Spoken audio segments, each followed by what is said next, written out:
गाजीपुर से Aditya Kumar senior crime reporter की खास रिपोर्ट। आरएसएस प्रमुख मोहन भागवत ने परमवीर चक्र विजेता अब्दुल हमीद को दी श्रद्धांजलि।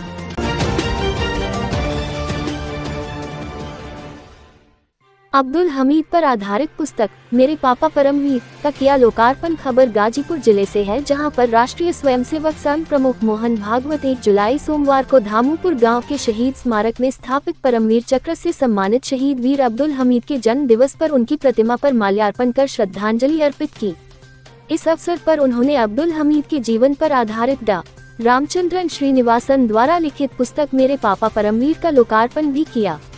शहीद अब्दुल हमीद के ज्येष्ठ पुत्र जैनुल हसन व परिजनों द्वारा आयोजित तथा कैप्टन मकसूद गाजी की अध्यक्षता में संचालित सभा को मुख्य अतिथि पद से संबोधित करते हुए मोहन भागवत ने शहीद स्मारक के गेट पर लिखी पंक्तियों शहीदों की चिताओं पर लगेंगे हर बरस मेले वतन पर मरने वालों को कोट करते हुए कहा कि वास्तव में शहीद अमर हो जाते हैं, वो बलिदान देते हैं तब अमर होते हैं। शहीद का बलिदान महान होता है, वे स्वयं के लिए नहीं बल्कि राष्ट्र की रक्षा में अपना बलिदान दिया और अमर हो गए। उनके जीवन पर आधारित पुस्तक देश के नागरिकों में राष्ट्रीयता का संचार करेगी। उल्लेखनीय है कि जिले के जखनिया तहसील अंतर्गत दुल्लहपुर थाना क्षेत्र के धामूपुर गांव के मोहम्मद उस्मान की पत्नी सकीना बेगम ने 1 जुलाई 1933 को अब्दुल हमीद को जन्म दिया था। उसने 21 वर्ष की उम्र में 27 दिसंबर 1954 को सेना के ग्रेनेडियर इन्फेंट्री में भर्ती हुए थे।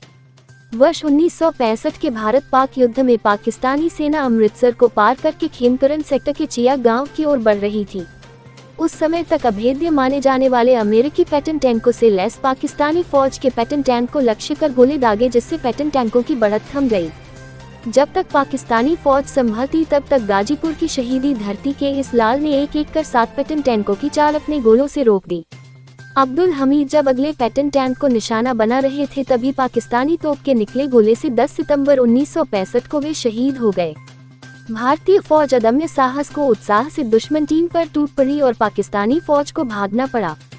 साहस और मंसूबों के धनी इस महावीर को मरणोपरांत 16 सितंबर 1965 को भारत सरकार ने सेना के सर्वोच्च मेडल परमवीर चक्र से सम्मानित करने की घोषणा की थी और गणतंत्र दिवस के अवसर पर 26 जनवरी 1966 को तत्कालीन महामहिम राष्ट्रपति भारत सरकार डॉ. सर्वपल्ली राधाकृष्णन द्वारा उनकी पत्नी रसूलन बीबी को ये सम्मान प्रदान किया गया था। यहाँ पर जो आज का कार्यक्रम संपन्न हो रहा है उसके अध्यक्ष कैप्टन मकसूद गाजी जी, उनके सुपुत्र जैनुल जी, उपस्थित सभी नागरिक सज्जन, माता भगिन, आते आते प्रवेश द्वार पर बाएं तरफ एक पंक्ति लिखी है, प्रसिद्ध है, सब जानते हैं। शहीदों की चिताओं पर लगेंगे हर बरस मेले, वतन पर उनकी कुर्बानी का यही बाकी निशान। वास्तव में शहीद अमर हो जाते हैं कैसे? उनका अपना बलिदान एक अपने आप में बहुत महान कृति है।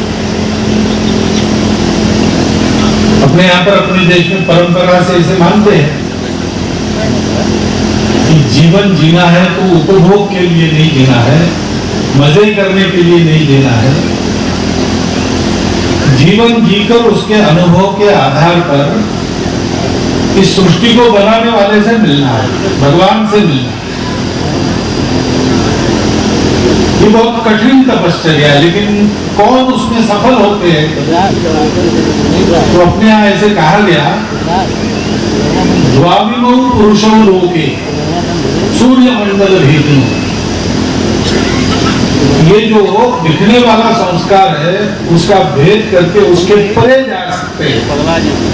ऐसे 2 प्रकार के लोग होते हैं, एक है परिव्राट योग युक्त,